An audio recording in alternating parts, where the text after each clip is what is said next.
Alhamdulillah Pak, baik. Kalau boleh tahu posisi sekarang Pak Amos lagi di Jakarta atau lagi di mana ya? Saya saat ini berada di itu ya di Amerika atau di Boston lah, di Ah, Boston. lagi di. Oh, oke. Di sini musim panas, cuma karena Hmm, dalam ruangan dingin sekali, jadi saya tetap hmm. berjaket karena ini masih pagi, Masih pagi masih ya.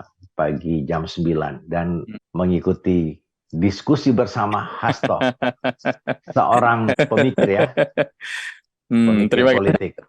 I'll take it as a compliment, Pak. Terima kasih. Kalau saya nggak salah ingat, Boston itu memang kota yang terkenal sebagai kota yang berangin ya, the windy city. Kota paling. Iya, banyak sekali universitas yang sangat terkenal. Hmm, Kemarin hmm. juga saya ke ini ya, ke perpustakaan di apa Harvard University, Oh kemudian iya, juga ya, ya biasalah iya. duduk-duduk perpustakaan. Satu destinasi yang nggak boleh terlewatkan ketika kita berkunjung ke negeri manapun ya Pak, atau ke kota manapun ada Iya, cari perpustakaannya. perpustakaan dan kafe yang ada perpustakaannya. Nah, kebetulan di Harvard ini kan banyak kafe yang kita duduk-duduk menikmati suasana Mhm, apa mhm. namanya Massachusetts dalam perspektif keilmuan. Sebuah tradisi yang harus disebarluaskan ini, karena kalau kita lihat kan memang kebiasaan membaca buku itu kurang diminati, dikalahkan oleh sosial media kalau saya boleh bilang. Iya, baca buku itu penting ya. Saya mengikuti betul yang namanya waktu dulu tahun Mhm, 70-an itu saya membaca standar membaca buku yang dikeluarkan oleh PBB itu sehari 40 halaman dan mhm, mhm, saya melampaui jumlah itu. Saya melampaui 40 halaman setiap hari. mhm. Dan itu menjadi kebiasaan yang kontinu ya Pak sampai sekarang. Iya. Hari ini agak berkurang gara-gara tergoda dengan WA grup yang kadang-kadang ada juga berita bagus di Hmm. WA grup, tapi lebih banyak sampahnya daripada berita baik gitu. Sedikit banyak saya setuju itu, dan Iya, distracting ya kalau kita bicara tentang keberadaan ya sosial media instant messaging di era kita sekarang di Indonesia. Lebih banyak isinya seperti yang Bapak sebut tadi, tidak terlalu mengasah pemikiran ya, lebih banyak mengasah emosi kalau. ya. Karena di sana kan kita sering menemukan anggota grup itu kan selalu mereka mengambil pemikiran orang lain, kemudian dia dibagikan di grup-grup itu. Mungkin dia karena dia tidak mempunyai argumentasi yang kuat, sehingga dia mencoba mengambil pikiran Hmm, orang lain seolah-olah dia sama dengan pikiran orang itu. Ya, tapi hmm. menurut saya justru dia sedang mempertontonkan ketidakmampuan dia dalam membangun narasi untuk meyakinkan orang lain bahwa dia punya positioning politik yang kurang lebih sama gitu. Itu sedikit menyedihkan ya, meskipun orang-orang yang membagi itu secara image sosial itu terlihat sebagai orang yang punya kapasitas gitu loh, tapi ternyata ketika sudah terjebak juga dalam. Pak Amos, bicara tentang buku, apa buku terakhir yang Bapak baca yang relatif berkesan? Mungkin bisa di ini Pak, mungkin saya jadi tertarik gitu loh. Tadi kan kita bicara buku ya. Buku yang saya baca hari ini itu adalah buku-buku yang pernah saya beli 20 tahun yang lalu. Membaca kembali untuk melihat situasi kondisi politik saat ini ya.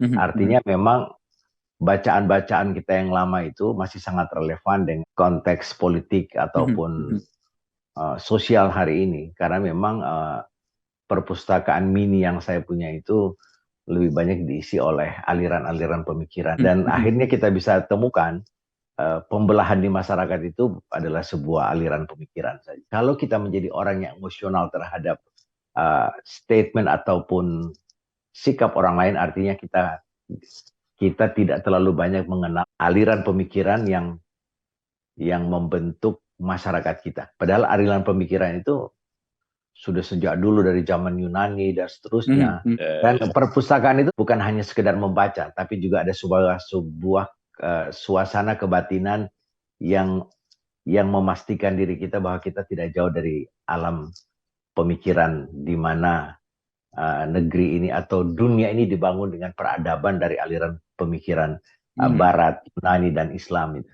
mhm, Dan mhm, saya kira tidak jauh dari itu. mhm, Sehingga mhm. menarik lah kalau kita ketika duduk-duduk dalam perpustakaan itu asik aja lah. Betul, betul, betul. Ya, Mas Hasto juga kan baca bukunya kan juga banyak. Perpustakaan kita itu udah jadi kayak ruang eksklusif yang hanya bisa diakses dan dinikmati koleksinya oleh orang-orang yang memang punya privilege dan itu posisi sosial. Tidakkah itu menyedihkan gitu loh? Saya tidak tahu ya, karena sudah lama juga saya tidak Hmm. pernah ke perpustakaan yang ada di Jakarta. Hmm. Tapi dulu memang perpustakaan itu hampir menjadi menjadi destinasi saya ketika menjadi aktivis ya. Hmm. Jadi dari perpustakaan satu ke perpustakaan Betul. yang lain gitu. Tapi yang pasti begini, memang mungkin kita juga mungkin bisa mengerti bahwa pengelola-pengelola perpustakaan itu mereka mungkin menjaga, mereka punya kepustakaan jangan sampai hilang. Itu Mhm. juga mereka membuat persyaratan yang ketat bahwa membaca itu penting Mhm. sekali. Dengan membaca, maka kita tahu kapasitas orang tokoh. Yes, Kemudian yes. dari kapasitas itu kita bisa mengerti, oh, tokoh ini dipengaruhi oleh alam pemikiran apa. Seperti hari ini kita melihat ya, eh, ya kita ambil contoh lah, ada tiga kandidat Boleh, boleh. presiden. Silakan. Saya bisa mengambil saripati aliran pemikiran Anies Baswedan, Hmm. kemudian saya bisa mengambil aliran pemikiran seorang Prabowo ya. Mhm. Tapi dari Ganjar Pranowo saya tidak menemukan atau belum mendapatkan saripati bahwa yang bersangkutan ini mendapatkan predikat sebagai tokoh politik, dia dipengaruhi oleh literatur atau bacaan yang mana gitu loh. Hmm. Nah, mengapa ini menjadi penting buat kita? Agar kita mengetahui ketika dia menjadi pimpinan sebuah bangsa yang besar ini, kira-kira kebijakan politik apa yang akan diambil. Tapi paling tidak kita bisa mengetahui bahwa orang ini dipengaruhi oleh literatur yang membentuk dirinya. Sehingga kalau Mhm. kita lihat dari tiga tokoh itu, ya saya melihat kedua tokoh yang ada yang saya kenal itu, yang saya kenal dari pikiran-pikirannya, itu Mhm. Anies Baswedan itu aliran pemikiran dia adalah sosialis demokrat. Kemudian satu juga Oke. Pak Prabowo juga sosialis. Hmm. Mengapa?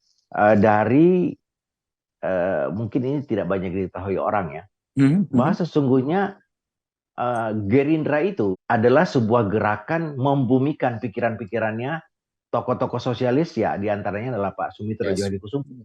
Partai sosialis yang waktu itu sangat elitis, memang PSI ya. mereka itu PSI. PSI. Hmm. Jadi PSI dulu itu adalah kumpulan para pemikir sosialis. Ya. Tapi mereka ini memang dikenal adalah orang-orang hebat, Hmm. tetapi sangat elitis sehingga tidak pernah mendapatkan dukungan suara yang signifikan pada zaman itu. Yes. Nah, kemudian Pak Prabowo dengan teman-temannya membumikan Hmm. pikiran-pikiran sosialis Sumitro Djohadikusumo dan lain-lain dalam sebuah gerakan. Nah, mungkin ini juga oleh teman-teman yang menjadi kader Gerindra, jangan-jangan tidak banyak yang tahu tentang ini gitu. Jangan-jangan loh, Ya, ya, ya, ya, ya, ya. mereka yang penting berpartai, oh gue ikut Gerindra. Tapi sesungguhnya Gerindra itu berasal dari sebuah aliran pemikiran mana mereka nggak tahu gitu loh. Kan Hmm. gini, pemikiran itu kan bersumber dari peradaban Yunani dan Romawi, kemudian Oke. Mhm. pemikiran Barat, kemudian aliran pemikiran Islam. Nah, jangan-jangan mereka juga tidak tahu, oh pokoknya gue ikut partai ada Pak Prabowo di sana. Oh, gue ikut partai Nasdem karena di sana ada Anies. Gue Hmm. mau masuk ke partai apa PDIP karena Yes. di situ ada terahnya Bung Karno. Hmm. Jangan-jangan cuma sampai di situ. Sehingga apa yang ketika partai-partai politik ini memimpin sebuah negara, itu Mhm. mereka kadang-kadang terkaget-kaget dengan pilihan politik mereka sendiri. Nah, itu yang oleh Rocky Gerung sebenarnya keduguan sebuah bangsa kan itu. Oh, itu dalam sekali loh Pak. Itu sebuah dari sebuah pembicaraan tentang buku, kemudian kita Bapak tarik ke arah tiga tokoh utama kita, kemudian Bapak tarik ke satu isu yang fundamental tentang bangsa ini. Itu kritik yang dalam sekali loh. Ketika kita membaca bahwa semangat dari Partai Gerindra adalah kembali kepada Undang-Undang Dasar 45 itu adalah kan semangat sosialisme. Jadi gini Mas Hasto, Hmm. uh, Undang-Undang Dasar 45 itu Ya. kan sebuah konstitusi negara yang dipengaruhi oleh dua aliran pemikiran besar. Oke. Aliran pemikiran yang mempengaruhi Undang-Undang Dasar 45 itu dirumuskan oleh intelektual yang pada zaman itu mereka sedang bersekolah di Eropa. Nah, ketika itu Eropa itu sedang bergolak melakukan perlawanan terhadap kapitalisme. Sehingga pemikiran-pemikiran sosialisme dari Karl Marx ini itu menjadi sebuah aliran pemikiran yang mendunia dan sangat digandrungi pada zaman itu. Nah, ketika mereka kembali ke Indonesia, Undang-Undang Dasar 45 itu diwarnai dengan semangat sosialisme itulah, kira-kira begitu. Kemudian bertemu dengan para intelektual Islam yang juga dibentuk oleh aliran pemikiran yang pada saat itu dari kelompok-kelompok Islam. Sehingga menurut saya bahwa Undang-Undang Dasar 45 itu adalah ada kesepakatan pemikiran dari dua peradaban besar dunia, yaitu peradaban Barat dan peradaban Islam. Dari sana saya melihat betapa Gerindra itu dengan semangatnya ingin sekali pasal 33 itu adalah menjadi nafas dari keadilan sosial bagi seluruh Indonesia gitu. Jadi sehingga kalau saya lihat apa yang dibawa oleh Pak Prabowo itu gerakan yang membumikan pemikiran sosialis. Dan itu sangat oke gitu loh. Kita kasih kuliah kader Gerindra nih.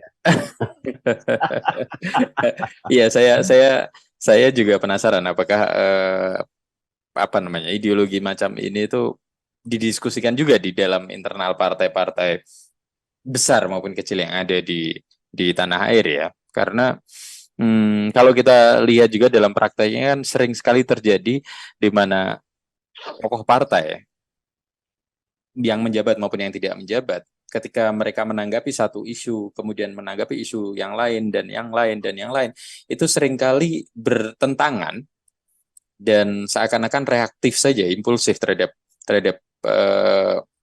isu yang berbeda tersebut.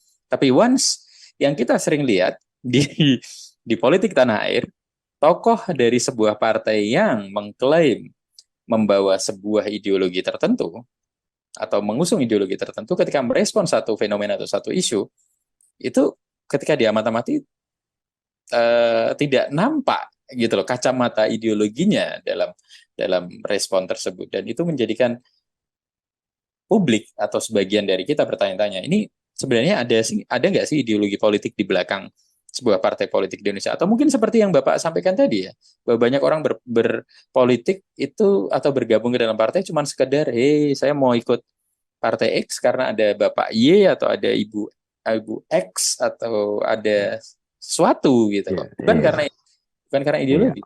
Bisakah dibilang seperti itu gitu loh, Pak? Kalau saya menarik lagi ke sistem perpolitikan kita hari ini yang menggunakan proporsional terbuka. Yes. Sistem yang terbuka ini, ideologi politik itu sudah tidak jadi menarik. Bukan lagi menjadi alasan sebuah pertimbangan politik untuk orang bergabung di dalam partai politik. Jadi partai politik manapun itu saat ini tidak perlu dia memperkenalkan lagi platform partai. Karena yang menjadi pertimbangan untuk itu tetap kembali kepada elektoral kan. Yes. Apakah dia akan mendapat suara atau tidak? Yang menjadi tumpuan dari partai-partai politik ini dengan segala kecurangannya. Mereka mengeksploitasi tokoh lokal, mengeksploitasi artis-artis, kemudian mereka mengeksploitasi sekelompok orang yang memang mempunyai kapital yang cukup besar, atau katakanlah gagal membangun narasi ideologi politik mereka. Sehingga orang itu cuman, udahlah, di sana ada Anies Baswedan, gua ikut itu. Di sana ada Prabowo, gua ikut itu. Atau di sana ada Ganjar, gua ikut itu. Memprihatinkan lah.